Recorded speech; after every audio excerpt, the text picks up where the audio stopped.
Awal bulan Agustus sudah menjadi pemandangan umum. Banyak bermunculan pedagang pernak-pernik guna menyambut perayaan Hari Kemerdekaan Republik Indonesia pada 17 Agustus mendatang.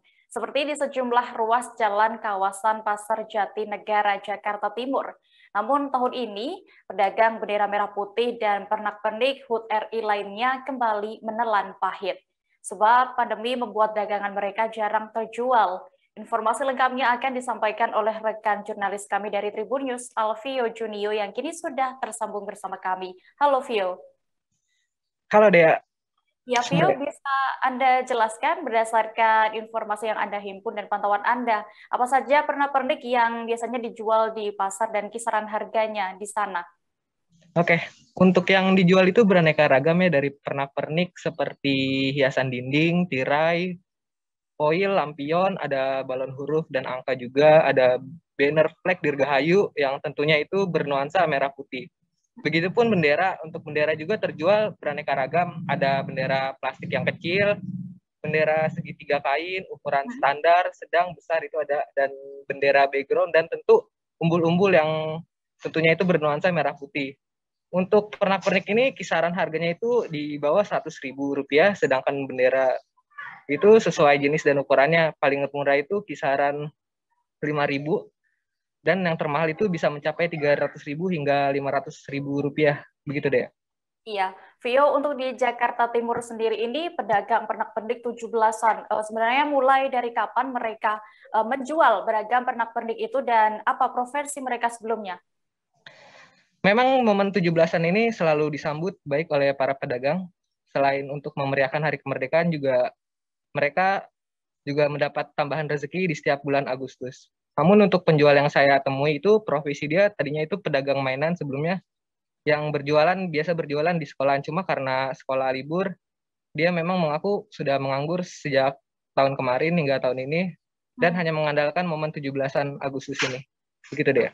Ya, lalu juga informasinya memang semenjak pandemi ini, penghasilan para penjual pernak-pernik 17 Agustus ini juga ikut mengalami penurunan. Seberapa persen itu, Vio?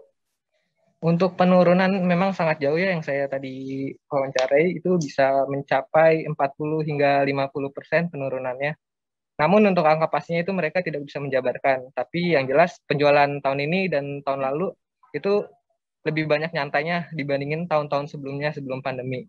Selain itu juga memang faktor mempengaruhi lainnya itu karena diterapkannya PSBB tahun lalu juga dan tahun ini diterapkannya PPKM.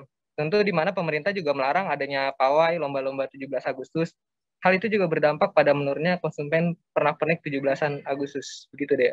Ya, Vio, kita lihat juga para pedagang itu tetap bersemangat ya untuk berjualan meskipun sedang lesu pembeli karena pandemi ini. Sebenarnya apa motivasi mereka tetap bersemangat berjualan ini, Vio? Tentu selain mencari tambahan rezeki, memang mereka tetap menjaga tradisi. Tradisi 17-an ini tiap tahunnya untuk merayakan Hari Kemerdekaan.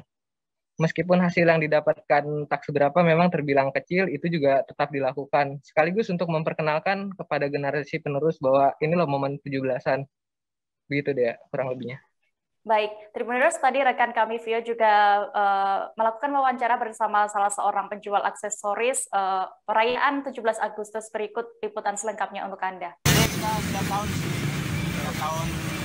kalau di belasan doang asal di belasan. Cuman kalau dari tahun kemarin kan kita tahun kemarin PSBB, sekarang PPKM, mas. Tapi ya sebenarnya aja lah, alhamdulillah kan adanya bisa terima. Cuman beda dari tahun-tahun kemarin, penghasilannya misalnya sampai berapa gitu, sekarang menurun drastis gitu mas. Kira-kira kalau menurunnya itu dari sebelum pandemi sama sesudah berapa persen tuh bang? Kalau dulu sebelum pandemi itu misalnya kita 90% kan. Sekarang ini ya sekitar 50% lah. Jauh ya bang? Iya, kalau dulu kita anak tua dan teman-teman juga semuanya kan maksudnya dapat rezeki dari tahun bulan Agustus ini dapat rezeki lebih gitu kan. Tapi sekarang ya inilah gitu keadaannya karena ya mungkin karena pengaruh PPKM juga kan. Jadi ya mana kita ya harus syukurin aja lah alhamdulillah gitu. Yang penting yang lain bisa memeriahkan gitu kan. Apalagi sekarang katanya nggak boleh di lomba-lomba gitu kan. Yang penting bisa merayakan hari ulang tahun Indonesia yang merdeka gitu kan. Biar nggak sedih Indonesia. Tribuners, informasi tadi sekaligus menutup perjumpaan kita dalam live update petang ini. Jangan lupa untuk terus memperbaharui kabar terupdate lainnya hanya di kanal YouTube Tribun News. Dan lantaran masih di tengah pandemi, kami kembali mengingatkan kepada Anda untuk selalu menerapkan protokol kesehatan dengan ketat dimanapun berada. Mewakili kru yang bertugas, saya Diamita pamit. Terima kasih dan sampai jumpa. Jangan lupa like, subscribe, dan share ya!